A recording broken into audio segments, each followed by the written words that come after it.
ఒంటరిగా వస్తాడు. చేయాల్సిన పని ఎంత పెద్ద కష్టంగా ఉన్నా మరొకరి తోడు కోరుకోడు. పగలు వచ్చి ఎలా చేయాలి, ఏం చేయాలన్న దానిపై ఓ అవగాహనకు వస్తాడు. రాత్రికి వచ్చి పని పూర్తి చేసుకొని వెళతాడు. ఎంత కష్టమైన పనైనా సరే చిటికెలో చేసిస్తాడు. అయితే ఎప్పుడూ ఒకే చోట పని చేయడం అతనికి ఏమాత్రం ఇష్టం ఉండదు. ఇవాళ ఇక్కడ పని చేశాడంటే రేపు వేరే జిల్లా కాదు, వేరే రాష్ట్రానికి వెళ్ళిపోతాడు. ఒకటి కాదు, రెండు కాదు, ఏకంగా పుష్కర కాలంగా ఇదే పని చేస్తూ చేతి నిండా సంపాదించుకొని హాయిగా జల్సాలు చేస్తున్నాడు.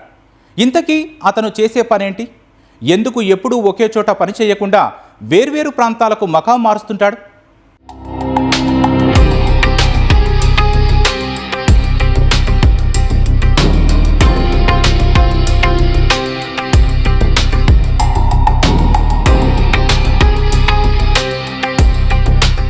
చదివింది 5వ తరగతి అయినా చోరీలు చేయడంలో మాత్రం మాస్టర్స్ చేశాడు.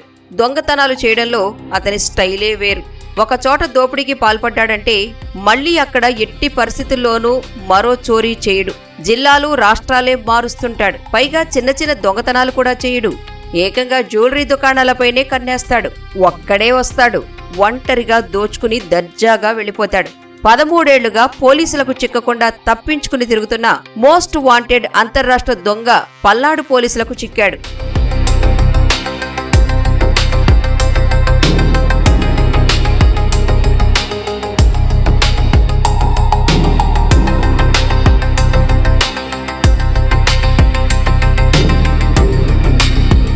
పల్నాడు జిల్లా వినుకొండలోని వీక్షిత జ్యువెలర్స్ దుకాణంలో చోరీ జరిగింది.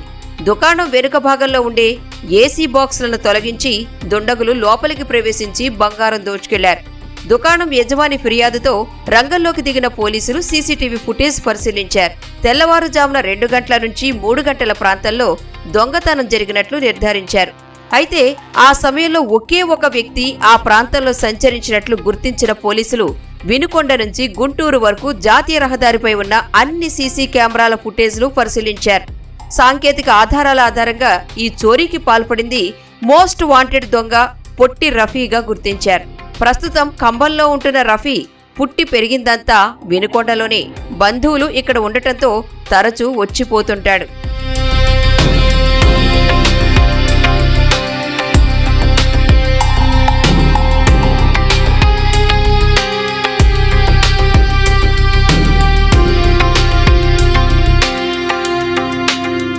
పక్కా ప్రణాళిక ప్రకారం పొట్టి రఫీని వినుకొండ వచ్చేలా చేసిన పోలీసులు అతన్ని అరెస్టు చేసి విచారించగా విస్తుపోయే నిజాలు బయటపెట్టాడు.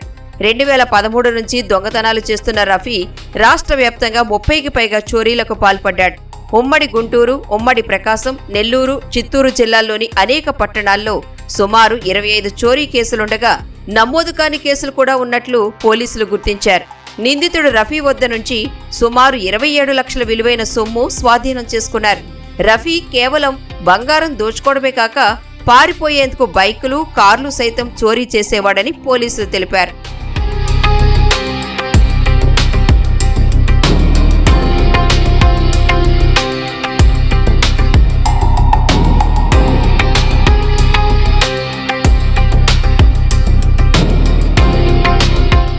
ఇతను యాక్చువల్గా వినుకొండ అయితే ఖమ్మం అక్కడ ఇక్కడ ఉంటా మొత్తం రాష్ట్రం మొత్తం నేరాలు చేయడం జరుగుతూ ఉంది.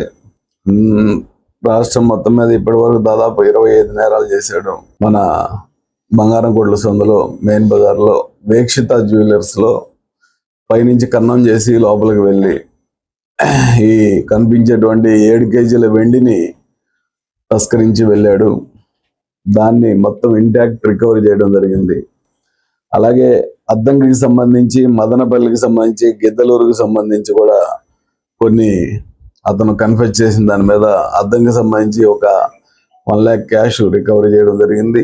మొత్తం టోటల్ వినుకొండే కాకుండా ఈ ఎంటైర్ రూట్లో గుంటూరు వరకు ఉన్నటువంటి సీసీ కెమెరాలన్నీ వెరిఫై చేస్తే ఒక సీసీ కెమెరాలో ఇతని మూమెంట్ దొరికింది. సో దాన్ని బట్టి మేము ఇది మొత్తం రికవరీ చేయడం జరిగింది. దాదాపు పుష్కర కాలంగా పోలీసులకు దొరకకుండా తిరుగుతున్న పొట్టి రఫీ ఓ చిన్న పొరపాటు చేసి పోలీసులకు చిక్కాడు.